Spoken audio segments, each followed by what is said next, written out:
2001-2 में हुआ था सर्व शिक्षा अभियान। आप देखते होंगे सरकारी गवर्नमेंट स्कूल में पेंसिल पे लिखा हुआ रहता है बीच में 2001-2। ठीक है, ठीक। आगे बताना आपको, रिजर्व बैंक जो है कब से जो है नोट निर्गमन का कार्य कर रहा है?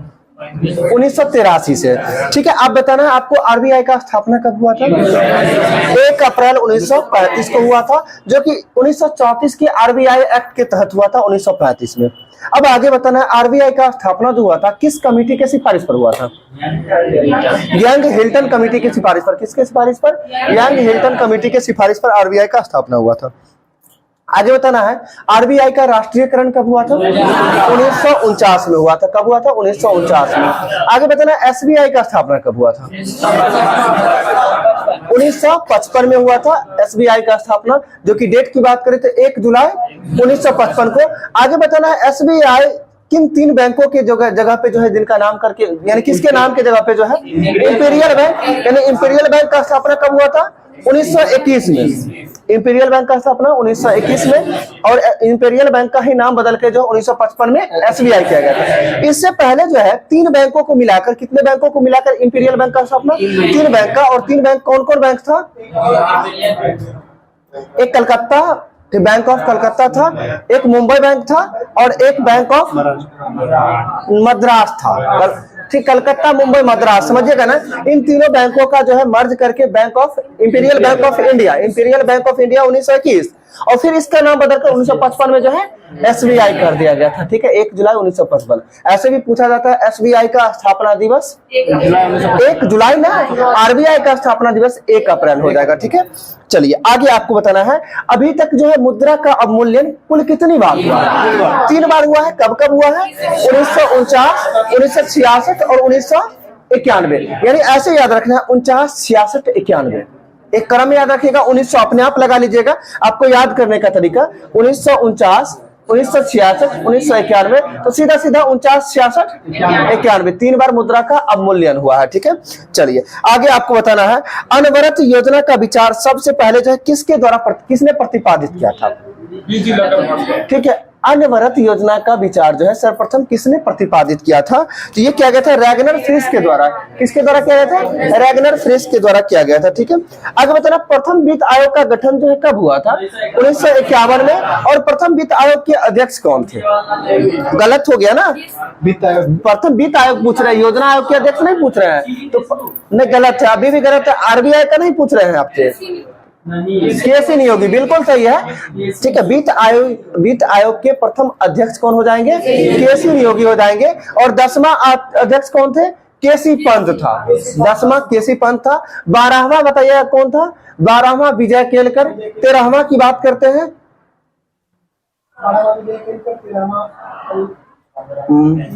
रुकिए, 12वां विजय केलकर, 13 नहीं ध्यान में आ रहा है, 14वां फिर आ जाता है वाईवी रेड्डी, और 15वां वर्तमान में अभी एनके सिंह है वर्तमान में, जो कि 15वां जो कि वर्तमान में वित्त आयोग के अध्यक्ष कौन है? एनके सिंह है। 13वां देखिएगा शायद रघुराम राजन थे क्या? है शायद विजय केलकर 13वां। 12वां देख लीजिए एक बार, रघुराम राजन, वो भी रहे शायद।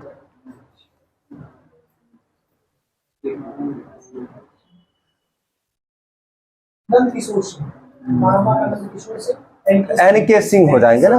ठीक है, 12वां एनके सिंह,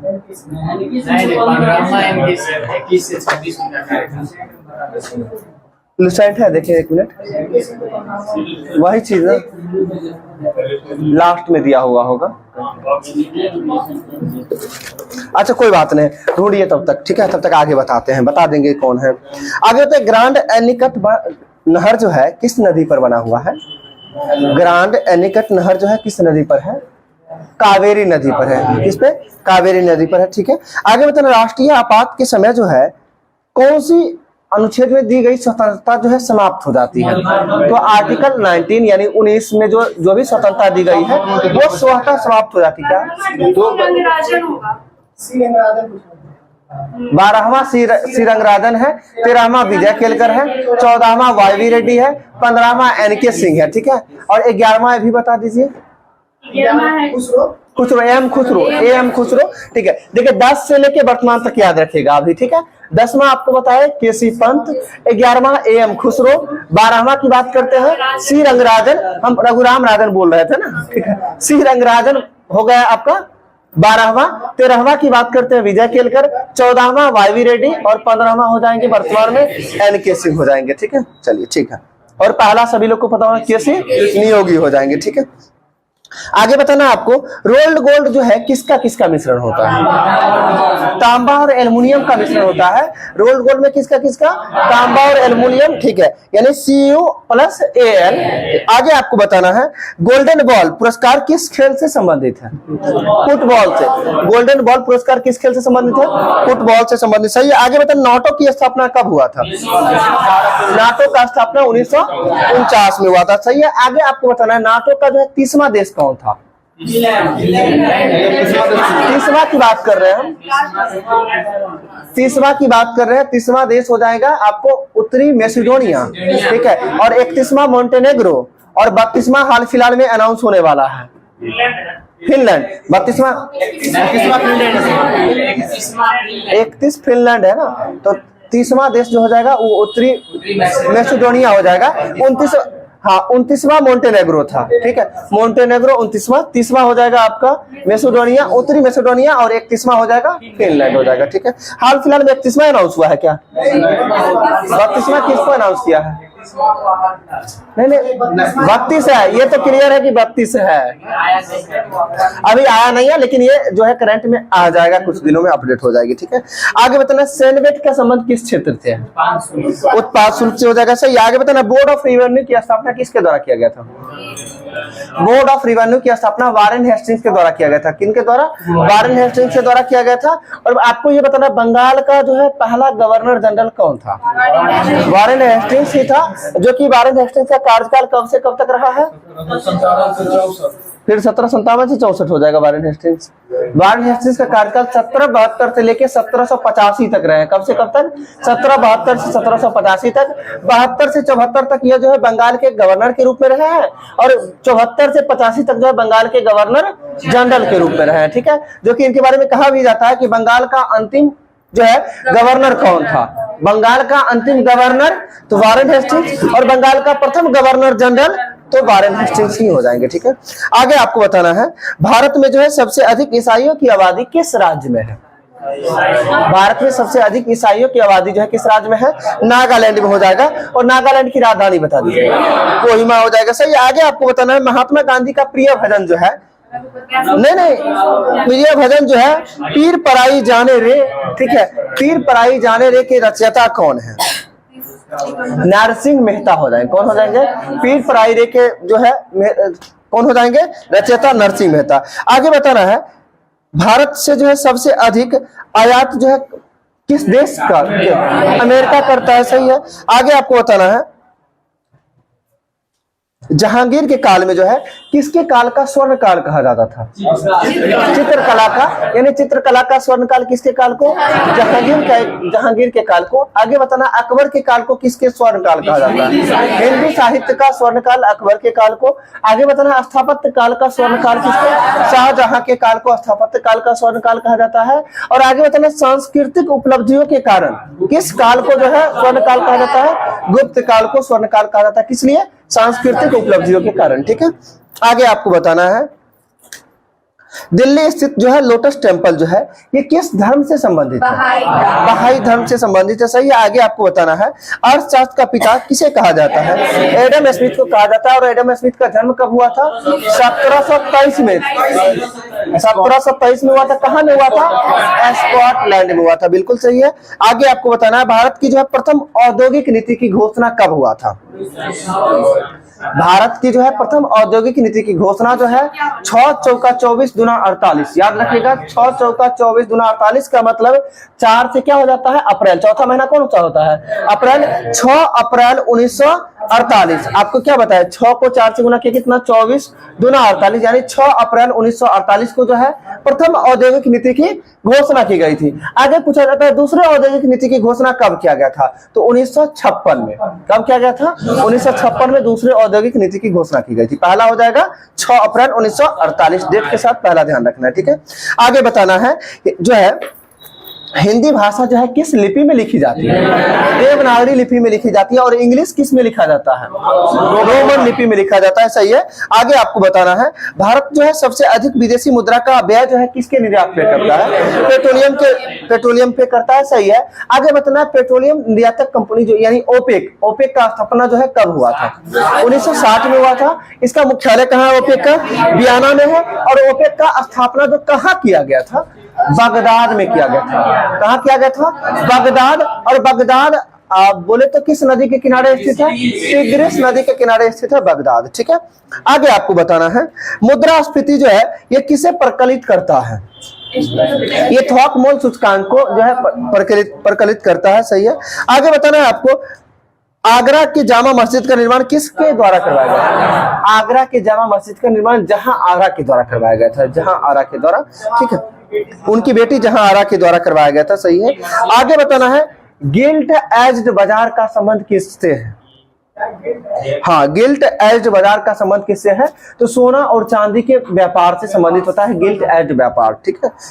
आगे आपको बताना है देश का पहला जो है परमाणु संयंत्र की स्थापना कहाँ किया गया था, महाराष्ट्र में। क्या है, महाराष्ट्र के किस जगह पे, तारापुर में किया गया था, तारापुर महाराष्ट्र। और ये कब किया गया था, 1969 में किया गया था। कब किया गया था, 1969 में किया गया था। आगे आपको ये भी बताना है कि चंद्रमा पर पहली बार कदम जो है कब रखा गया था, 1969 में। किसके द्वारा रखा गया था, नील आर्मस्ट्रांग एवं बज एल्ड्रिन के द्वारा, ठीक है। दोनों गया था एक ही साथ, ठीक है, नील आर्मस्ट्रांग एवं बज एल्ड्रिन के द्वारा, ठीक है। और चंद्रमा पे जो है 1972 में कोई अंतिम व्यक्ति गया है, उसके बाद अभी तक कोई नहीं गया है। 72 के बाद 1972 में एक और कोई व्यक्ति गया है, यानी 69 के बाद 72 में, उसका नाम नहीं याद, आज सुबह में ही हम पढ़ रहे हैं इस चीज को, ठीक है। 72 के बाद इसमें है, होगा कहीं अलग होगा, ठीक है। 72 के बाद जो है कोई नहीं गया है, ठीक। आगे अभी बताना है गोल्डन बॉल पुरस्कार अभी जस्ट बताए थे, क्या है, फुटबॉल के क्षेत्र में हो जाएगा, सही। आगे बताना भारत का प्रथम राष्ट्रीय पार्क जिसका नाम जिम कॉर्बेट राष्ट्रीय पार्क है, जो कहाँ पड़ता है, उत्तराखंड में पड़ता है। और इसका वर्तमान में नाम क्या कर दिया गया है, रामगंगा नेशनल पार्क, और इसी को हैली नेशनल पार्क के रूप में भी इसी को जाना जाता था, ठीक है।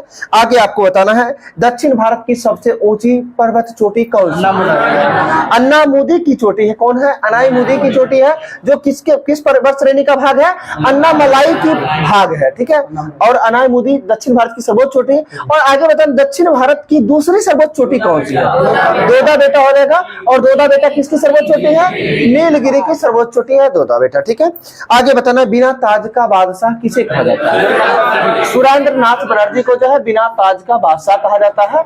आगे बताना इंडियन एसोसिएशन के संस्थापक कौन थे, सुरेंद्र नाथ बनर्जी ही हो जाएंगे। कौन हो जाएंगे, सुरेंद्र नाथ बनर्जी इंडियन एसोसिएशन के संस्थापक। और इसके साथ साथ ये भी बताना है कि इंडियन एसोसिएशन का कांग्रेस में विलय जो है सुरेंद्र नाथ बनर्जी के द्वारा कब किया गया था, तो 1886 में किया गया था। और इंडियन एसोसिएशन का स्थापना कब किया गया था, 1876 में। कब किया गया था, 1876 में इंडियन एसोसिएशन का स्थापना। 10 साल बाद जो है इसका किस में विलय कर दिया गया, कांग्रेस में। और इसलिए कहा जाता है कांग्रेस का पूर्ववर्ती संस्था का नाम क्या है, इंडियन एसोसिएशन। क्या हो जाएगा, इंडियन एसोसिएशन हो जाएगा, ठीक है। चलिए आगे आपको बताना है केंद्रीय सरकार को जो है सबसे अधिक राजस्व जो है किस कर से प्राप्त होता है, डायरेक्ट या इनडायरेक्ट, तो इनडायरेक्ट अप्रत्यक्ष कर के द्वारा जो है केंद्र सरकार को सर्वाधिक राजस्व की प्राप्ति होती है। क्या, अप्रत्यक्ष कर, डायरेक्ट वाला कम लेता है ना, ठीक है। आगे बताना है आपको पोलैंड के संसद का नाम क्या है, सोजिम हो जाएगा। क्या हो जाएगा, सोजिम। किस देश का संसद का नाम, पोलैंड का, ठीक है।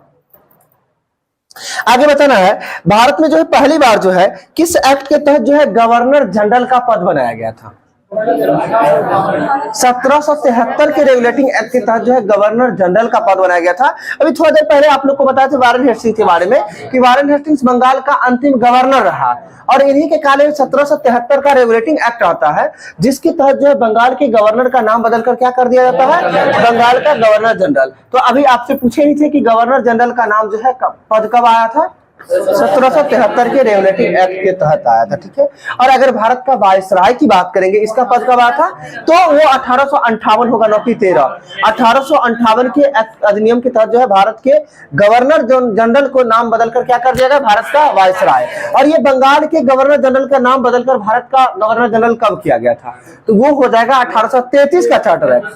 क्या हो जाएगा, 1833 के चार्टर एक्ट के तहत जो है भारत बंगाल के गवर्नर जनरल का नाम बदलकर भारत का गवर्नर जनरल 1833, और फिर भारत के गवर्नर जनरल का नाम बदलकर जो है भारत का वायसराय 1858 हो जाएगा। ठीक है, और फिर से जो है भारत की वायसराय का नाम बदलकर भारत का गवर्नर जनरल कब किया गया, तो 1947 के भारतीय स्वतंत्रता अधिनियम 1947। ठीक है, आगे आपको बताना है नाटो का स्थापना कब हुआ था, 1949 में हुआ था, जो कि 4 अप्रैल 1949 को नाटो का स्थापना हुआ था।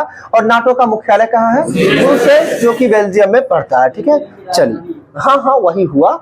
आगे आपको बताना है भारत की राष्ट्रीय आय में सर्वाधिक योगदान किस क्षेत्र का होता है, तृतीय क्षेत्र का होता है। किस क्षेत्र का, तृतीय क्षेत्र, जिसे सेवा क्षेत्र के रूप में भी जानते हैं। ठीक है, आगे बताना है आपको पवन की दिशा मापने के लिए किस यंत्र का प्रयोग करते हैं, एनीमोमीटर का प्रयोग करते हैं पवनों की दिशा मापने के लिए। ठीक है, आगे बताना फिनलैंड की राजधानी कहाँ है, हेलेंस्की हो जाएगा, क्या फिनलैंड की राजधानी हेलेंस्की हो जाएगा। ठीक है, आगे आपको बताना है सैंपेल्स जनजाति का निवास स्थल कहाँ है, सैंपेल्स अंडमान निकोबार में निवास करती है। कहाँ निवास करती है, निकोबार द्वीप समूह के ये आदिवासी है। ठीक है, आगे बताना भारत के जो है अरबवे शिशु यानी एक अरबवे शिशु का नाम क्या है, जिसका नाम आस्था है। क्या है, आस्था है, सही है। आगे बताना भारत में सबसे प्राचीन अभिलेख किस शासक का है, अशोक का हो जाएगा।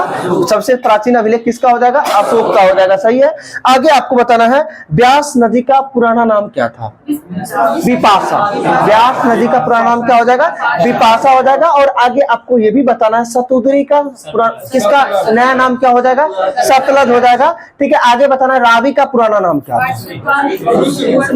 परुसनी नदी का जो है नया नाम रावी हो जाएगा। और झेलम का पुराना नाम क्या था, बितस्ता या झेलम। ठीक है, और आगे आपको बताना है गंडक नदी का जो है सदानीरा गंडक बोलते हैं, यानी सदानीरा गंडक नदी का पुराना नाम था। ठीक है, और कुछ एक कुभा है। ठीक है, कुर्रम नदी का प्राचीन नाम क्या था, कुभा करती था, कुभा। ठीक है, और इसके साथ और कुछ छूट रहा है इसमें। ठीक है, गोमती नदी का पुराना नाम गोमल था। ठीक है, चलिए आगे बताना है आपको दक्षिण का ब्रिटेन किस देश को कहा जाता है, दक्षिण का ब्रिटेन जो है किस देश को कहा जाता है, तो न्यूजीलैंड को कहा जाता है। दक्षिण का ब्रिटेन किसे, न्यूजीलैंड को कहा जाता है। आगे बताना है विश्व का सबसे सूखा प्रदेश डेथ वैली किस देश में स्थित है, अमेरिका में है, बिल्कुल सही है। विश्व का सबसे सूखा प्रदेश कौन सा, डेथ वैली, जो कहां पड़ता है, अमेरिका में पड़ता है, सही। आगे बताना है विश्व का सर्वाधिक प्राचीनतम धर्म कौन सा है, सनातन धर्म, जिसे हिंदू धर्म के रूप में भी जानते हैं। ठीक है, आगे आपको बताना है बुल फाइटिंग किस देश का राष्ट्रीय खेल है, स्पेन का खेल हो जाएगा, सही। आगे बताना है किस शासक को पागल बादशाह के रूप में जाना जाता है, F15 MBT हो जाएगा ना। मोहम्मद बिन तुगलक को जो है पागल या सनकी या फिर रक्त पिपासु शासक के रूप में जाना जाता है। क्या जाना जाता है, पागल, सनकी या फिर रक्त पिपासु शासक के रूप में किसे जाना जाता है, मोहम्मद बिन तुगलक को जाना जाता है। ठीक है, आगे आपको बताना है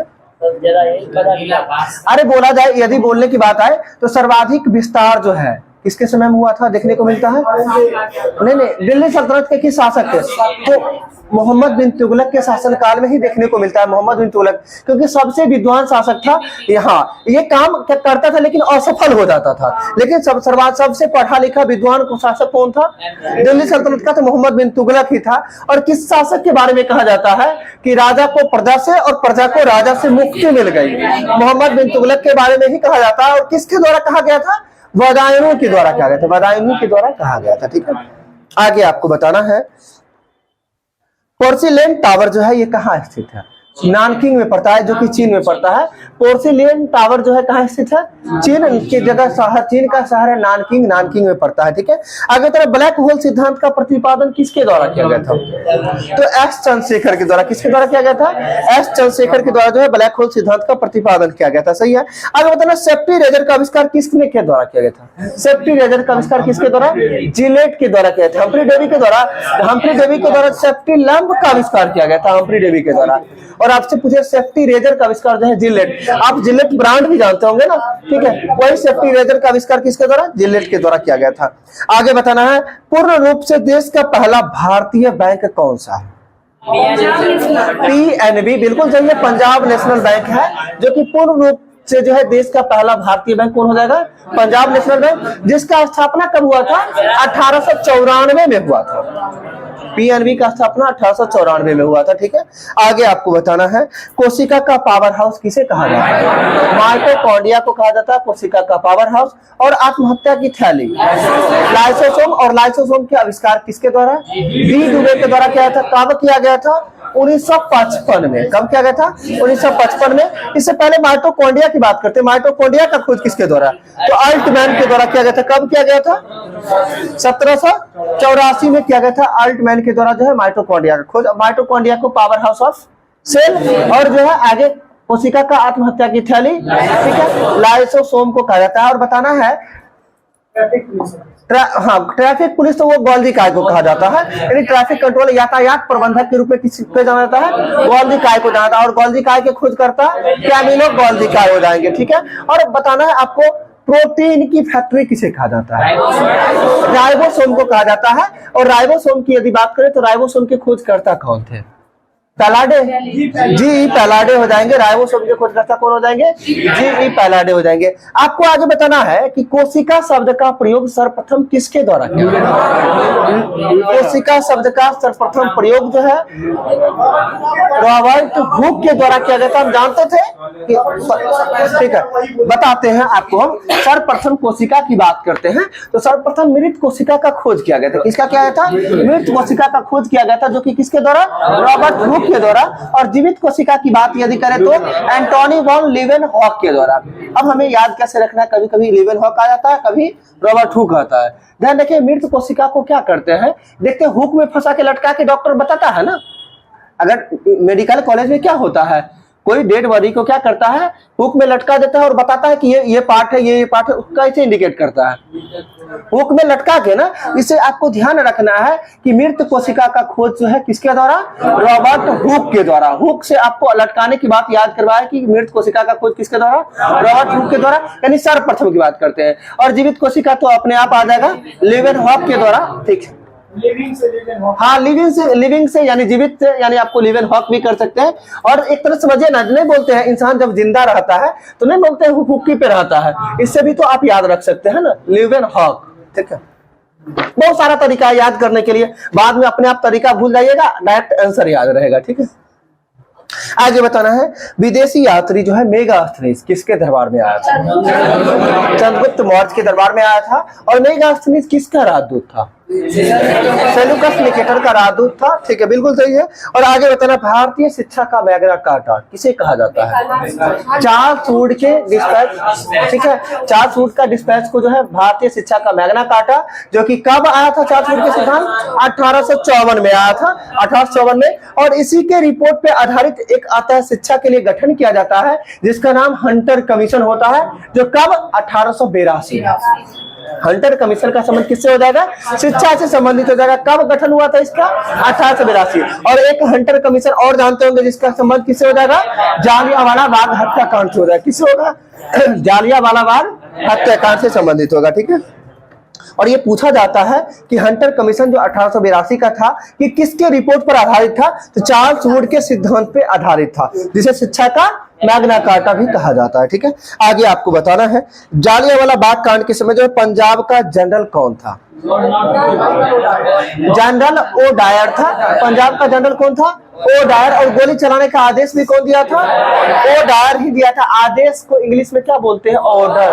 ओ डायर, ओ फॉर ऑर्डर। ध्यान रखिएगा, एक जनरल आ डायर था, एक ओ डायर था। ओ डायर ऑर्डर किया यानी आदेश दिया, तो आर डायर के द्वारा जो है गोली चलवाया गया। ठीक है, ठीक। आगे आपको बताना शिमला सम्मेलन कब हुआ था? 1945। एक शिमला सम्मेलन है, दूसरा शिमला समझौता है। और शिमला समझौता कब होता है? 1972 में होता है। शिमला समझौता कब होता है? 1972। और शिमला सम्मेलन कब होता है? 45 में। अब इसमें भी कभी कभी कंफ्यूजन होता है 1945 1972। ध्यान रखना है, पहले हम किसी भी व्यक्ति से क्या करेंगे? मिलेंगे तब ना समझौता करेंगे। मेलन का मतलब क्या हुआ? सम्मेलन की बात करते पहले मिलेंगे फिर समझौता। तो 1945 में शिमला सम्मेलन, शिमला समझौता कब हो जाएगा? 1972 में हो जाएगा। ठीक है, आगे बताना है सप्तवर्षीय युद्ध का जो है प्रारंभ कब हुआ था? सप्तवर्षीय युद्ध का प्रारंभ कब हुआ? 1756 में। ध्यान रखना है, सप्तवर्षीय युद्ध की बात करते हैं जिसे तीसरे कर्नाटक युद्ध के नाम से जानते हैं। किस युद्ध से? तीसरे कर्नाटक युद्ध को जो है किस नाम से जानते हैं? सप्तवर्षीय युद्ध के नाम से। और सप्तवर्षीय युद्ध किस किस देश के मध्य हुआ था? इंग्लैंड फ्रांस के मध्य। किसके मध्य हुआ था? इंग्लैंड फ्रांस के मध्य हुआ था। और सप्तवर्षीय युद्ध कब से कब तक हुआ है? तो 1756 से लेकर 1763। अभी आपसे पूछे थे हम सप्तवर्षीय युद्ध कब प्रारंभ हुआ था, कब हुआ था? 1756। आप अपने पीछे वाले को खड़ा कीजिए, आप खड़े होइए। सप्तवर्षीय युद्ध जो है किस किस देश के मध्य हुआ था? England France. हमेशा मूरी काहे लोग उतले रहते हैं? लिख रहे थे। ठीक, बैठिए। ठीक है, आगे बताना है साल्ट लेक सिटी मैदान ये कहाँ स्थित है? कोलकाता में है। और किस खेल के लिए जाना जाता है? फुटबॉल के लिए जाना जाता है। बिल्कुल सही है। आगे आपको बताना यात्रा जो है कहाँ का नृत्य? नहीं, गलत हो गया। यात्रा जो है ये पश्चिम बंगाल का नृत्य हो जाएगा। और धानु यात्रा की बात करते हैं तो उड़ीसा हो जाएगा। ठीक है, आगे आपको बताना है B.R. अम्बेडकर यानी भीमराव अंबेडकर का जन्म कब हुआ था? 14 अप्रैल 1891 को। कब हुआ था? 14 अप्रैल 1891। देखिए ये सब याद रखना जरूरी है, बहुत आसान क्वेश्चन की कैटेगरी में आता है। हो सकता है ऑप्शन अभी तक पूछा जाता है अंबेडकर जयंती की तिथि को मनाते हैं तो 14 अप्रैल बोलते हैं। हो सकता है आपसे ये पूछते कि B.R. अम्बेडकर का जन्म कब हुआ था? ध्यान रखना है 1891 में इनका जन्म हुआ था। और इनकी मृत्यु होता है 1955 में होता है। 1955 या 56, शायद 55 या 56 देख लीजिएगा तो 1955 ही देता है B.R. अम्बेडकर की मृत्यु। ठीक है, आगे बताना है B.R. अम्बेडकर का जन्म जो है किस राज्य में होता है? मध्य प्रदेश का जगह है महू में होता है। ठीक है, बिल्कुल सही है।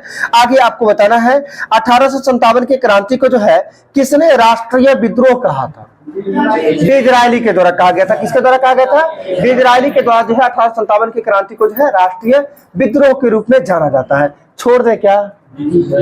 ठीक है, आज के लिए रहने देते हैं इतना ही।